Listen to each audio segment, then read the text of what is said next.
Hello and welcome to another video on Heliopsychology with me, Annani Kelly, PhD. Today's video is going to focus on space weather, aggression, spaceflight, and war.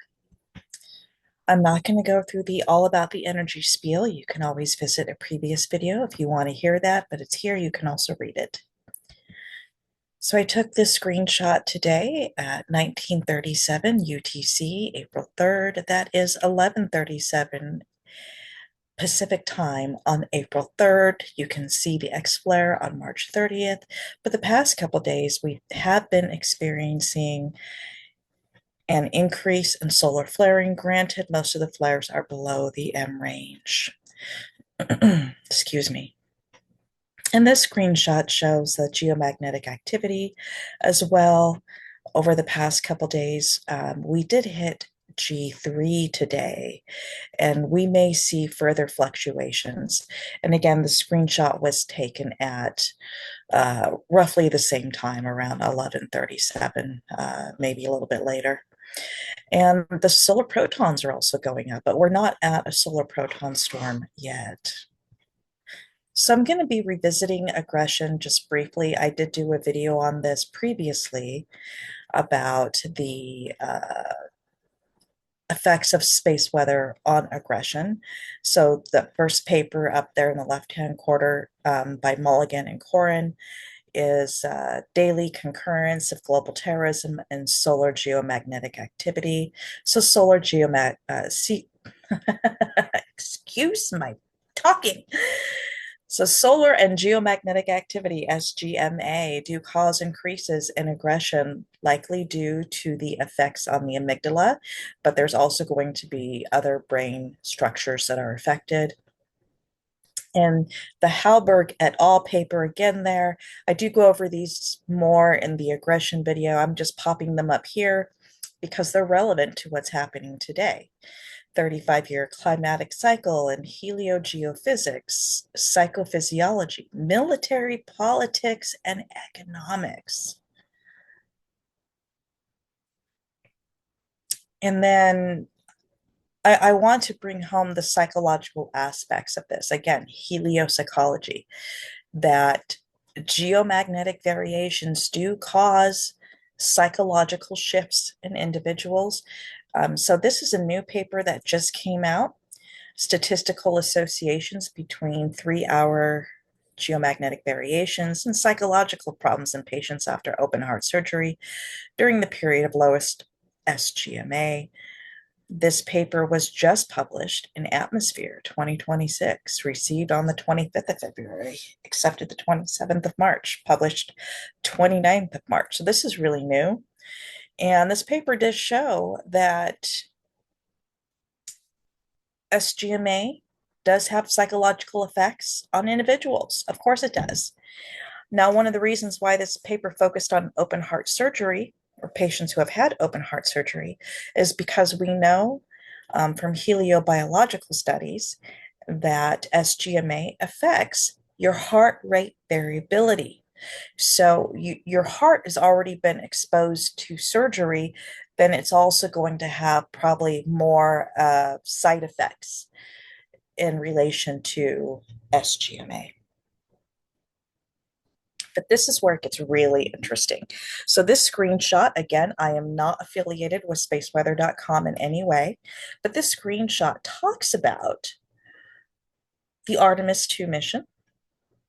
The crew is now inside a part of Earth's magnetosphere that humans have not visited before. The magnetotail, a comet-like extension of the planet's magnetic field that stretches millions of kilometers. Think of it as a windsock. The magnetotail is extremely dynamic. It whips back and forth. Artemis is heading for the moon at exactly this time that they will be passing through the magnetotail. And the reason why this is fascinating is because of some of the research objectives for the Artemis II mission.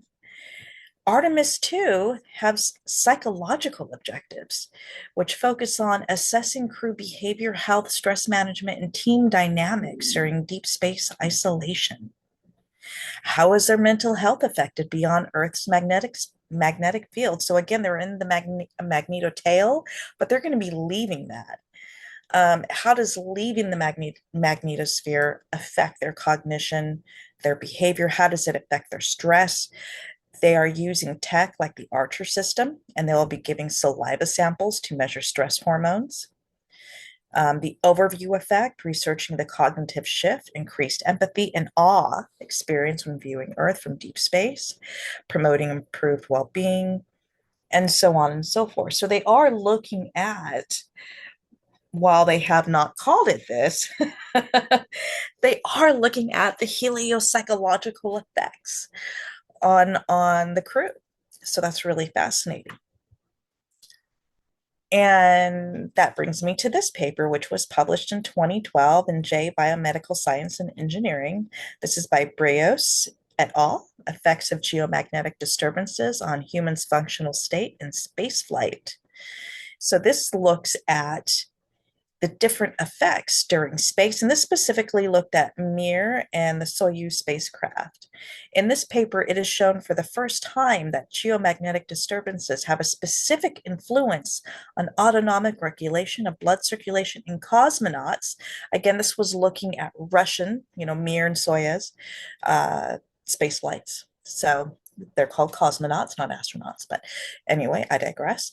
And the blood circulation of cosmonauts during the flight, dependently of duration of weightlessness conditions. Magnetic storms change the regulation of the vascular tonus and affect the autonomic balance both during their direct action and during the post time in the nearest 24 hours. Now, again, here's a screenshot here. Write it down. I'm sorry, I'm not including the links. I can't include links because I'm not monetized and I don't have enough viewers. So write it down, search for it. You can read the paper on your own because it's really fascinating. And this is what we need to know in order to um, traverse space even further. So we cannot possibly colonize space unless we know how it's going to affect our cognition, our consciousness, our empathy, our emotional states, aggression, so on and so forth. And this paper is also relevant. And again, I cannot include links because I am not monetized. So write it down. You can look it up and read it later. Now, this was originally published in the native language of the author. So some of the grammar and syntax is bad. That does not mean it's a bad paper. It just means it was translated into English from its original language. And this is on the short and long-term changes in the neurophysiological status of pilots due to radiation exposure caused by geomagnetic storms. So this paper, what it showed was that pilots, and that means mid-altitude and high-altitude pilots, do show behavioral changes in conjunction with geomagnetic activity. And of course they do. I mean, that's going to be a given as far as I'm concerned. So again, why or why not? Your biological sex, your age, your illness, if you have an illness. Now, the interesting thing about the Artemis II mission is that these are healthy individuals. So we're going to have healthy cohorts giving information. And my God, I would love to see the information that NASA gets from this mission. Um, for a heliopsychological standpoint, because that's going to be very fascinating. Oh, there's a screenshot I neglected to share. Poop, but I'll explain it. So, and of course, medication, magnetically active regions, whether or not you live below or above the 42nd parallel, and other confounding variables. So we do have this geomagnetic activity going on. And as I explained, with aggression, we see more aggression. I didn't get into this, and I'm sorry, I meant to. So we are experiencing war in the Middle East right now, right? And how is the solar and geomagnetic environment going to affect the decision making on the ground, including the behavior and aggression impulses of the soldiers that are engaging in these conflicts in the Middle East? So that's something to watch out for. Now, the reason why I'm kind of upset with myself right now is because I do mention, magnetically active regions if you live near a magnetically active region. Um, some of you watching this may not know this, but that area of the Middle East is magnetically active, because that area of the Middle East has a lot of dormant and extinct volcanoes, which I had no idea about until I was, looking up that area specifically.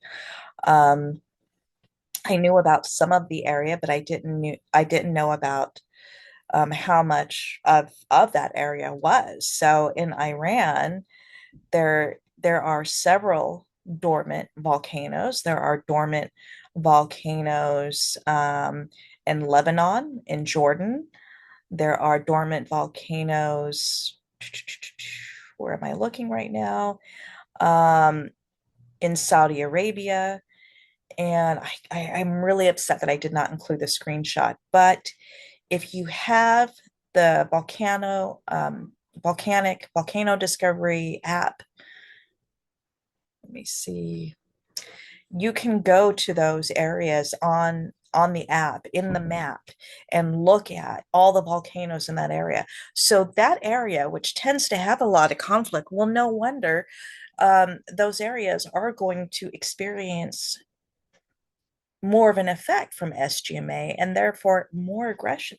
We see more aggression there, and the other confounding variables, of course, are going to be, the religious and spiritual aspects of those groups of people. You have the Muslims and the Islams and Christians and so on and so forth.